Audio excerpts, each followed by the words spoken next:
আমার এক বন্ধু আছে না, কিউট বয় বলে, রাহুল বলে কিউট বয়। ও সব সময় আমাকে গালি দেয়, তাই না? আমি বলছি আপনারা একটু দোয়া করেন, আল্লাহ তাকে হেদায়েত দান করেন। তো মঞ্চে যারা আছে তারা একটাও আমিন বলেন না। আমি বললাম যে আমিন বলেন, আমাকে বলছে আপনি বলেন। একজন মাড়ি এটে বসে আছে, আমিন বলবেন। যে গালি দেয় আহলে হাদিসদেরকে, আহলে হাদিস উলামা কেরামকে, আমরাও কিন্তু বক্তব্য দিই, কিন্তু বড় বড় হানাফি বিদ্বানদেরকে আমরাও নাম বললে রহিমাহুল্লাহ বলি। কিন্তু এই কিউট বয় রেজাল্ট করে আবার আমার বন্ধু, নাম দিয়েছে আমার বন্ধু। এই যে এত নোংরা ভাষায়, মনে হয় ইবলিসে এত সুন্দর গালি জানে না, এত খারাপ ভাষায় কথা বলে। শেখ বিন বাজ সারা পৃথিবীর ইমাম, সৌদি আরবের গ্র্যান্ড মুফতি, যতদিন বেঁচে ছিলেন পৃথিবীর সমস্ত আলেম যে মাযহাবে হোক না কেন তাকে সম্মান দিয়েছে, আর সে নোংরা ভাষায় কথা বলে। আলবানীকে গালি দেয়, ইবনে তাইমিয়াকে গালি দেয়। লা হাওলা ওয়ালা কুওয়াতা ইল্লা বিল্লাহ। অন্তত আল্লাহ যেন তার মুখটা ভালো করে দেয়, এটা আমিন বলেন। আমিন। যাও, তা আপনারা বলেছেন আলহামদুলিল্লাহ। আল্লাহ যেন ওকে হেদায়েত দান করে। আমিন। আমি হেদায়েতের দোয়া করি। বন্ধুরা আমার, আমি যে কথাটি বলতে গেছিলাম, যে এসেছি দুইটা কথা বলার জন্য, ফালতু কথা বলবো না। এই জন্য বাদাম খাওয়া ছেড়ে দেন, বললাম না? এখানে পান আর বাদাম খাওয়া যাবে না, মনোযোগ দিয়ে শুনবেন ইনশাআল্লাহ। আল্লাহ বলছেন, ওই একটা উদাহরণ দিতে গেছিলাম যে কিভাবে শয়তান আমাদের ধোঁকা দেয়, প্রত্যেক জায়গায় উপস্থিত থাকে। আপনারা এখানে আছেন, এখানে শয়তান নাই? বাদামটা খাওয়াচ্ছে কে? এই তো, এখানে কুরআন হাদিসের আলোচনা চলছে, আর আপনি কি পড়াই কাজ, মানে পড়ানো কাজ, লেখাই কাজ, সারাদিন কাজই এটা, তাই ভুলে যাই। আর আপনি 1 বছর পরে পড়লে মনে থাকবে? যে হাদিসটা বলেছি ওর মধ্যে থেকে একটা কথা বের করি না বললে, যতক্ষণ ঘাড়ে পাপ থাকবে ততক্ষণ আপনার কোনো চাওয়া আল্লাহ কবুল করবেন। এই জন্য চাওয়ার আগে ক্ষমা চাইতে হবে, বুঝলেন কথা? আপনি কিছু চাইবেন, আল্লাহর কাছে কিছু চাইবেন, আপনি তার আগে চিন্তা করতে আমার পাপ জমা আছে কিনা। পাপ জমা থাকলে আল্লাহ আপনাকে কিছু দিবেন না। এই জন্য 2 সেজদার মাঝখানে বসে কি বলেন? আগে আল্লাহুম্মা রহমনি, আল্লাহুম্মা গফিরলি, তারপরে কি ওয়ারহামনি, তারপরে কি ওয়াহদিনি, তারপরে কি ওয়াফিনি, তারপরে কি ওয়াজবুরনি, তারপরে কি ওয়ারজুকনি। খেয়াল করছেন ভাষাটা? মনে বুঝেননি? আগে কি আল্লাহুম্মা গফিরলি, আল্লাহ ক্ষমা করো, এরপরে চাওয়া, আল্লাহ তুমি আমাকে হেদায়েত দান করো, তুমি আমাকে আফিয়াত দান করো, শারীরিক সুস্থতা দান করো। ওয়াহদিনি, তারপরে কি ওয়াজবুরনি, আমার ক্ষতিগুলো পূরণ করে দাও। ওয়ারজুকনি, আমাকে তুমি কি রিজিক দান করো। আগে চেয়ে নিছে, আমাকে কি করো? ক্ষমা করো, ক্ষমা করো, ক্ষমা করো। এক, মারা যাচ্ছেন আপনি, তখন আল্লাহকে বলছেন আল্লাহুম্মা গফিরলি ওয়ারহামনি ওয়ালহিকনি বিররফিকিল আলা, আল্লাহ আমাকে ক্ষমা করো, আমাকে রহম করো, আর আমার শ্রেষ্ঠ বন্ধু আল্লাহ, আল্লাহর সাথে আমাকে সাক্ষাৎ করায় দাও।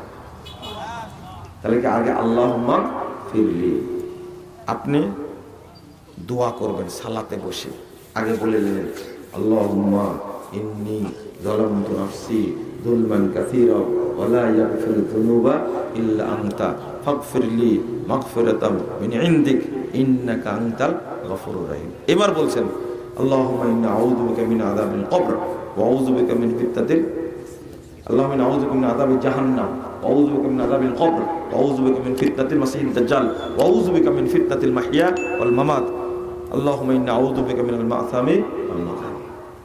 আগেই বলেছি, আগে ক্ষমা, এরপরে বলেন রব্বানা আতিনা ফিদ দুনিয়া হাসানা ওয়া ফিল আখিরাতি হাসানাতাও ওয়া কিনা আযাবান নার রব্বানা ফাগফির লানা যুনুবানা ওয়া কাফফির আন্না সাইয়্যাতিনা ওয়া তাওয়াফানা মা'আল আবরার রব্বানা আফরিগ আলাইনা সাবরান ওয়া সাব্বিত আকদামানা ওয়ানসুরনা আলাল কওমিল কাফিরিন রব্বানা আলাইকা তাওয়াক্কালনা ওয়া ইলাইকা আনাবনা ওয়া ইলাইকাল মাসির রব্বিগফির ওয়ারহাম ওয়া আনতা খায়রুর রাহিমিন। এই যে আপনি প্রস্তুতি নিয়ে নিয়েছেন, কিন্তু আগে কি প্রস্তুতি? ক্ষমা। জানাজায় দাঁড়িয়েছেন, আগে প্রস্তুতি। দরুদ পড়ার পরে পড়ছেন আল্লাহুম্মা গফির লি হাইয়িনা ওয়া মাইয়িতিনা ওয়া শাহিদিনা ওয়া গায়িবিনা ওয়া সগীরিনা ওয়া কাবীরিনা ওয়া যাকারিনা ওয়া উনসানা আল্লাহুম্মা মান আহইয়াতা মিন্না ফাহি আলাল ইসলাম ওয়া মান তাওয়াফাইতাহু মিন্না ফাতাওয়াফা আলাল ঈমান আল্লাহুম্মা লা তাহরিমনা আজরা ওয়া লা তাফতিননা বাদা। ক্ষমা চাওয়া হয়ে গেছে। এবার কি? আল্লাহুম্মা গফির লাহু ওয়ারহামহু ওয়াআফিহি ওয়াফু আনহু ওয়া আকরিম নুজুলাহু ওয়া ওয়াসসি মাদখালাহু ওয়া আগসিলহু বিল মাই ওয়াস সালজি ওয়াল বারদ। আমি কি বুঝাতে পারলাম? কিছু চাইতে হলে আগে ক্ষমা চেয়ে পাপ মাফ করে নিতে হবে, না হলে আল্লাহ ওইটা দিবেন না। আর পাপ জিনিসটা এত খারাপ, যখন একটা পাপ করে ফেলেন তখন রব্বুল আলামিন ফেরেশতাকে বলে লিখিস না, তুই লিখিস না, বন্ধ রাখ। 6 ঘন্টা বন্ধ রাখে। কয় ঘন্টা? 6 ঘন্টা লিখিস না। এই 6 ঘন্টার মধ্যে ও ক্ষমা চাই কিনা? ক্ষমা চাইলে আল্লাহ মাফ করে দেবে। আপনি কি বুঝতে পারছেন ঘটনা? 6 ঘন্টা চলে গেছে, তাও মাপ চাইল না। তখন ফেরেশতা কি করেন? এন্ট্রি করেন। আল্লাহ চান না যে আপনার পাপটা লেখা হোক। প্রতিদিন ঘুমাতে যাওয়ার সময় অন্তত আল্লাহকে বলবেন, আল্লাহ আমার আমল নামায় যা পাপ লেখা হয়েছে তুমি পাপগুলোকে মুছে দাও, মাফ করে দাও। বলবেন কি? মুছে দাও। আমার আমল নামায় যেন পাপ না থাকে। আল্লাহ আমার পাপ থাকলে তো কিয়ামতের মাঠে সবাই দেখবে এত বড় পাপী। আমি কি কি পাপ করেছি মানুষ যেন জানতেই না পারে। তুমি আমল নামা থেকে মুছে দাও। বলেন আমিন। এটা কি বলতে পারবেন? বলতে হবে। হয়তো আল্লাহ লেখেনি, ও বলবে এক সময়, আল্লাহ মাফ করবে। পাপের খাতা সবসময় আমাদের কি থাকা লাগবে? পাপ মুক্ত থাকতে হবে। বলছিলাম যে কথাটা বলার জন্য আল্লাহর পাওয়ার। মুহাম্মদুর রাসূলুল্লাহ সাল্লাল্লাহু আলাইহি ওয়াসাল্লাম 4982 নম্বর হাদিস আবু দাউদের মধ্যে এসেছে। রাসূল সাল্লাল্লাহু আলাইহি ওয়াসাল্লাম গাধার পিঠে যাচ্ছিলেন, তার পিছনে একজন সাহাবীর নাম হলো আবু তামিমা আল জুহাইনি। গাধা যাওয়ার সময় হোঁচট খেয়েছে। কি খেয়েছে? হোঁচট খেয়েছে। হোঁচট খাওয়ার সময় তখন পিছন থেকে সাহাবী বলছেন, আল্লাহ রাসূলের পিছনে বসে আছেন গাধার পিঠে, তাইসা শয়তান ধ্বংস হোক। শয়তানের বদদুয়া করছে। তখন আল্লাহ রাসূল বলছেন, লা তাকুন তাইসা শয়তান। এই তাইসা শয়তান বলো না। ও তাইসা শয়তান বললে ফাতাজামা হাত্তা তাকুনা মিসলাল বাইত মিসলাল জাবাল। যদি তুমি বলো শয়তান ধ্বংস, তাহলে শয়তান অহংকারে বড় হতে হতে বিশাল পাহাড়ের মতো বড় হয়ে যায়। যখন কথা বলছে কি দেখেন তো,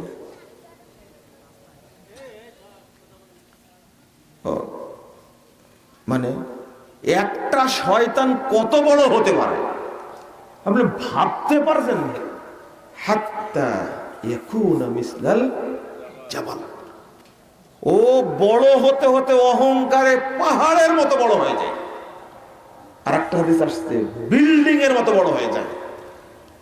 ওয়ায়াকুল বিকুওয়াতি, তাহলে আমি করতে পেরেছি, আমার শক্তি দ্বারা ওকে ফেলে দিয়েছে। হুজুট খেয়েছে, ফেলে দিয়েছে। তুমি বলবা কি? তাকুল বিসমিল্লাহ বিসমিল্লাহ হাত্তা তাসাগারা হাত্তা ইয়াকুনা মিসলাল দুবাব। তুমি যদি খালি বিসমিল্লাহ বলো ওই জায়গাতে, বিসমিল্লাহ বললে এই শয়তান ছোট হয়ে একবারে মাছির মতো হবে। আপনি কি পাওয়ার বুঝলেন? আল্লাহ নামের পাওয়ার কি? আপনারা যে ইনশাআল্লাহ বলতে চান না, বিসমিল্লাহ বলতে চান না, তার পাওয়ারটা কি বুঝলেন? আপনি একটা গরম পানি ফেলছেন, ওখানে বিসমিল্লাহ বলতেই হবে। যদি ওই জায়গাতে থাকে শয়তান বা জিন থাকে, থাকতে তো পারে, আপনি বিসমিল্লাহ বলা মাত্র পাওয়ার এতটাই, পানি ফেলার আগেই আল্লাহ তাকে ওখান থেকে সরাই দিবেন। যদিও পানি, জিনের একটা বাচ্চাও থাকতে পারে, পারে না? জিনের কি থাকতে পারে? বাচ্চাও থাকতে পারে। কিন্তু বিসমিল্লাহ বলে ফেলেন আপনি, যদি এটা জিনের গায়ে লেগে যায় তাহলে জিন আপনার উপরে কি করবে? আসর করবে। জিন বদনজর দিবে। এ চোখে বদনজর দেয়, দেহতে বদনজর দেয়। জিন যদি, মানুষ তো দেয় বদনজর, আল্লাহ মাফ করুন। শেখ বিন বাজ রহিমাহুল্লাহ একজন মহিলার কাছে গেছেন, ইমাম বিন বাজ রহিমাহুল্লাহ। তো মহিলাকে ধরছে। দেখেন, মানুষ তো সম্মান করে ইমাম ইবনে বাজকে একটা জিন কিভাবে সম্মান করে দেখেন। জিনে ধরেছে, দিয়ে জিজ্ঞেস করেছে, এর কি অপরাধ, তুমি কষ্ট দিচ্ছ কেন? কেউ জানে না এতদিন থেকে কষ্ট, বছরের পর বছর। তখন বলছে যে এ আমার বাচ্চার গায়ে গরম পানি ফেলে দিছে, বাচ্চাটা শরীরটা ঝলসে গেছে, তারপর থেকে আমি ওকে কষ্ট দিচ্ছি। তো বলেছে ভুল করেছে সে, ভুল তো হতেই পারে, মাফ করে দাও। তো জিন কি বলছে জানেন? ও যদি পানিটা বিসমিল্লাহ বলে ফেলতো তাহলে কিন্তু বাচ্চাটা বেঁচে যায়। তাহলে জিনটা কি ভালো না খারাপ? হ্যাঁ, ভালো হওয়ার পরে কষ্ট। চিন্তা করতে পারছেন, বাচ্চা যে নিজের, আবার দলিলও দিচ্ছে। বলছে মানুষ ভুল করেছে, ভুল হয়েছে, এখন তাকে শিখাই দিব। আমি কি করব? শিখাই দেব। তাহলে তুমি কষ্ট দিও না। এই কথা বলার পরে জিন সালাম দিয়ে বিদায় নিয়েছে। গাছ লাগেনি, তারপরে কি পীর লাগেনি, কবিরাজ লাগেনি, কত বড় আলেম জিন সম্মান দিয়ে এত বছর যাবৎ কষ্ট দিচ্ছে, মানুষটা গেছে কথা বলে, জিন তাকে সম্মান দিয়ে কি চলে গেছে। আপনি কি আল্লাহর নামে পাওয়ারটা বুঝলেন? আপনি পড়ে যাচ্ছেন বিসমিল্লাহ বিসমিল্লাহ, হাত থেকে কিছু পড়ে যায়, কি বলবেন? বিসমিল্লাহ বিসমিল্লাহ। এগুলো কে করে? অতএব কোনোদিন ভুলবেন না, কিন্তু বিসমিল্লাহর যে এত পাওয়ার কল্পনা করতে পারবেন না। আল্লাহ রাব্বুল আলামিন বলছেন, ওমা ইউমিনু আকসারুহুম বিল্লাহ ইল্লা ওয়া হুম মুশরিকুন। কয়েকটা আয়াত পর্যালোচনা করব, স্বীকারোক্তি আপনাদের দিতে হবে, সাবধান। এমন একটা বিষয় নিয়ে আলোচনা করছি এখন, খুব সাবধান, স্পর্শকাতর বিষয়। আল্লাহ বলছেন 106 নম্বর আয়াত সূরা ইউসুফ, ঈমান আনা সত্ত্বেও, আল্লাহর প্রতি ঈমান আনা সত্ত্বেও অধিকাংশ মানুষ কি মুশরিক। অধিকাংশ মানুষ কি? আবার বলেন কি? হজ করা সত্ত্বেও, রোজা রাখা সত্ত্বেও, নামাজ পড়া সত্ত্বেও অধিকাংশ মানুষ কি মুশরিক। কে বললেন? আল্লাহ। সূরা রোম 8 নম্বর আয়াত আল্লাহ বলেছেন, ওয়া ইন্না কাসীরাম মিনান নাস বিলিকাই রাব্বিহিম লাকাফিরুন। অধিকাংশ মানুষ অধিকাংশ মানুষ আল্লাহর সাথে সাক্ষাৎ করবে, তাদের রবের সাথে সাক্ষাৎ করবে কাফের হয়ে। রব মানে কিন্তু কি বলেন, কি কাফের। রব মানে কিন্তু কি কাফের। রব মানে কিন্তু কাফের। আরেকটা শুনেন, 117 নম্বর আয়াত সূরা আল মুমিনুন, আল্লাহ বলছেন লা তাদউ মা'আল্লাহি ইলাহান আখার, আল্লাহর সাথে অন্য কোন ইলাহকে সম্পৃক্ত করো না। ফাইন্নামা হিসাবুহু ইনদা রাব্বিক লা বুরহানা লাহু বি, তার কোনো দলিল থাকবে না, নিঃস্ব হয়ে যাবে কিয়ামতের মাঠে। যে ব্যক্তি আল্লাহর সাথে আরেকজনকে অ্যাড করবে সে নিঃস্ব হয়ে যাবে।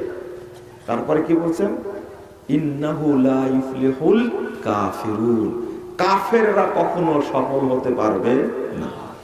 তাহলে 3টা আয়াত এখানে, একটা হাদিস 30,992 নম্বর হাদিস মুসান্নাফ ইবনে সাহিবের মধ্যে এসেছে। ইয়াতি আলান নাসে জামান, মানুষের সামনে একটা যুগ আসবে, একটা সময় আসবে, ইয়াস্তামিউনা ইয়াসাল্লুনা ফিল মাসাজিদ, এই যুগে লোকেরা দলে দলে মসজিদে যাবে, সালাত আদায় করবে। সব মসজিদে মুসল্লি থাকবে, মুসল্লি দ্বারা মসজিদ ভর্তি থাকবে।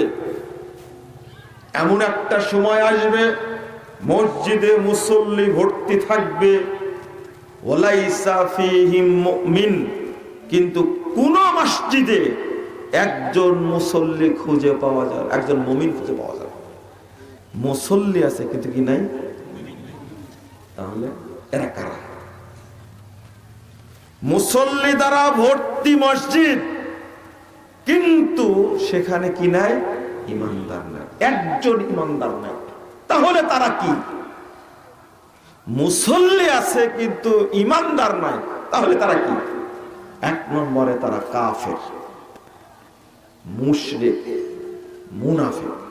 আবার বলেন, তাহলে তারা কি? মুশরিক, কাফের, অথবা কি মুনাফিক। তাহলে মুশরিক হয়ে কি করছে? নামাজ পড়ছে। আমরা এখন পর্যন্ত জাতিকে বুঝাতে পারিনি একটা জিনিস, সালাত ইহুদিরাও পড়ে, সালাত খ্রিস্টানরাও পড়ে, সালাত মাজার পূজারীরাও পড়ে, সালাত কাফেররাও পড়ছে। আবু জাহাল, আবু লাহাব হজ করেনি?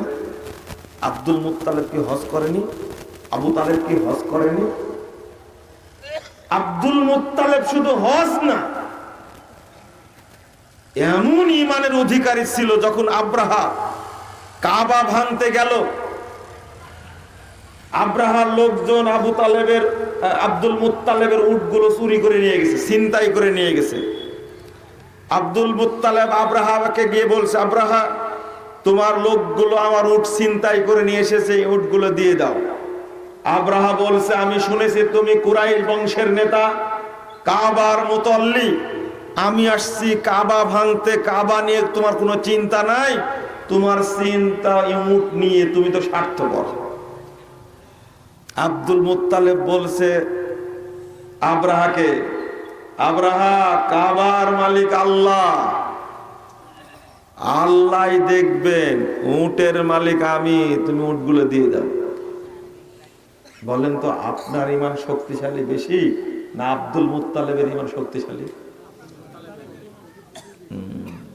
আপনার আমার চেয়ে ঈমান কত বেশি। বলছে যে আরে পাগল, কাবার মালিক আল্লাহ, তাকে হেফাজত আল্লাহই করবেন, আমি উটের মালিক, উটগুলো আমাকে দিয়ে দাও, কাবা নিয়ে আমার কোনো চিন্তা নাই। কি আব্দুল মুত্তালিবের ঘটনা সঠিক হয়েছে না হয়নি? কাবাকে কে নিরাপত্তা দিয়েছেন? আব্রাহা বাহিনী কি বেঁচে ছিল না ধূলিসাৎ হয়ে গেছে? এর নাম হজ করা। হজ করে প্রমাণ হয় না যে জান্নাতে যাবে। সালাত পড়ে কাবা ঘর তওয়াফ করে কাবা ঘরের মুতল্লি হয়ে প্রমাণ হয় না সে জান্নাতে যাবে। আর আপনি বেদাতি মসজিদের মুতল্লিদের দাপট কত? হজ একবার না দুইবার করেছেন। আর আব্দুল মুত্তালিব, আবু তালেব হজ প্রতি বছর করত। সারা পৃথিবীর হাজিদেরকে সম্মান করত, খাবার দিত, কাবা ঘর পবিত্র রাখতো, ছাপা মারোয়া সাই করত, আরাফার মাঠে যেত। কার উদ্দেশ্যে? এরপরেও সে কি খাঁটি মুশরিক? কি মুশরিক? খাঁটি মুশরিক। আব্দুল মুত্তালিব জান্নাতে আছে না জাহান্নামে? আবু তালেব জান্নাতে না জাহান্নামে আছে? আর আপনি, এরা জাহান্নামে আছে। যতদিন আবু তালেব বেঁচে ছিল ততদিন কারো সাহস হয়নি মুহাম্মাদের দিকে চোখ তুলে কথা বলা। যেদিন মারা গেছেন সেই দিন থেকে মুহাম্মাদের উপরে অত্যাচার শুরু হয়েছে। মুহাম্মদ সাল্লাল্লাহু আলাইহি সাল্লামকে এমন ভাবে নিরাপত্তা দিয়েছে, কারো সাহস হয়নি। এইরকম ব্যক্তিকেও আল্লাহ জাহান্নামে রাখছেন।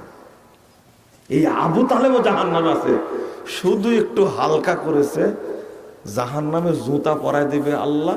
সেই জুতার কারণে আবু তালেবের মাথা মগজ টকবক টকবক করে চুয়ে চুয়ে গলে গলে পড়তে থাকবে। একরকম হালকা শাস্তি। নাউজুবিল্লাহ, নাউজুবিল্লাহ। আর আপনি দাপট দেখান, হারা গাছে বলেন আল্লাহ সকল ক্ষমতার উৎস, কিন্তু রংপুর কারমাইকেল কলেজ মাঠে গিয়ে বলেন সকল ক্ষমতার উৎস জনগণ। ভুল বললাম? এটা বললে নাকি পাপ হয় না। হারাম কলকাতাকার, পাপ হয় না। পাপ তো হবে না, কাফের কোনো পাপ হয়? বুঝেননি কথা?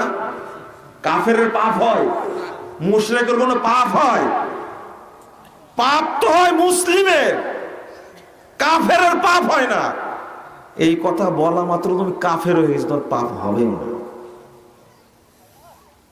এক হুজুর বলছে ইসলামী গণতন্ত্র, ভাষাটা খেয়াল করেন শিক্ষিত মানুষ, ইসলামী গণতন্ত্র, ইসলামী গণতন্ত্র। আমি বললাম যে মাশাআল্লাহ, আমি যে বাক্যটা শুনবো ভবিষ্যতে আশাই করিনি, কিন্তু এর আগে শুনেছি ইসলামে গণতন্ত্র। কি ইসলামে গণতন্ত্র? মরে গেছেন তিনি, পত্রিকায় শিরোনাম দিয়ে লিখে দিয়েছেন, দৈনিক ইনকিলাব পত্রিকায়। যারা পত্রিকা পড়েন তারা হয়তো দেখেছেন, কিন্তু যারা খেয়াল করেননি বুঝেন না।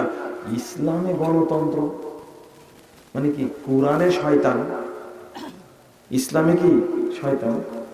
গণতন্ত্র একটা কুফরি মতবাদ, আর ইসলাম হলো তাওহীদের দ্বীন। একটার সাথে একটা মিশ্রণ হতে পারে কখনো? কেমনে শিরোনাম দেয় এরা! কতটা জাহেল, কতটা নাদান, কতটা ক্ষমতা পাগল, চিন্তা করতে পেরেছেন? যদি পৃথিবীতে কথাই সত্য, ইমাম আবু দাউদ রাহিমাহুল্লাহর কথা, লাউলা হাযিল ইসাবা লাম নারাসাল ইসলাম ইয়ানি আসহাবুল হাদিস। পৃথিবীতে যদি আহলে হাদিসগণ না থাকতো তাহলে ইসলাম পৃথিবী থেকে মিটে যেত।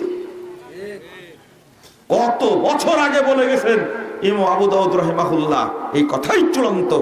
আহলে হাদিসরা না থাকলে এই পীর ফকিররা ইসলামকে ইজারা দিয়ে এই কুফরি মতবাদের সাথে মিশায়া ইসলামের রূহটাকে তারা পুরোটাই নষ্ট করে দিত। কিন্তু কথা তো বলতে হবে, লা হাওলা ওয়ালা কুওয়াতা ইল্লা বিল্লাহ। আর একটা কি, এখনকার চিত্রটা কি একটু শোনেন। এখনকার চিত্রটা হলো, সরকার চাচ্ছে সবাই সন্তুষ্ট থাক, সবাই কি সন্তুষ্ট থাক, কিছু নিচ্ছে ইসলামের আর কিছু কি বাদ দিচ্ছে। এটা কি চলবে? চলবে না তো। দুইটা মিলে খুব সুন্দর বুঝছে, হুজুরেরাও ভালো থাকবে, নাস্তিকরা ভালো থাকবে, বিশ্বালাও থাকবে, ইসলামী সুদও থাকবে, ইসলামী ঘুষও থাকবে, ইসলামী জেনাও থাকবে, পবিত্র প্রেমও থাকবে। কেউ যেন উটুস পুটুস না করে, চুপচাপ থাকবে। কি কৌশল পাকাচ্ছে আপনাদের আইন উপদেষ্টা, তাই না? বিশাল জ্ঞানী মানুষ আইন উপদেষ্টা নাকি, এত সুন্দর করে সাজাচ্ছে। একটা সংস্কার কমিশন গঠন করলো, এমন সংস্কার কমিশন গঠন করলো তারা খোঁজা একবারে, পুরুষত্ব বলতে কিছুই নেই তাদের। লা হাওলা ওয়ালা কুওয়াতা ইল্লা বিল্লাহ। জমা দিয়েছে, এইটা নেই যে ভিতরে ভিতরে কি হচ্ছে তার হিসাব নিশাব নাই। বলছে আমরা ধর্মনিরপেক্ষ মতবাদ বাদ দিয়েছি সংবিধান থেকে, আমরা জাতীয়তাবাদ বাদ দিয়েছি, আমরা কমিউনিজম বাদ দিয়েছি, একটা রেখেছি কি?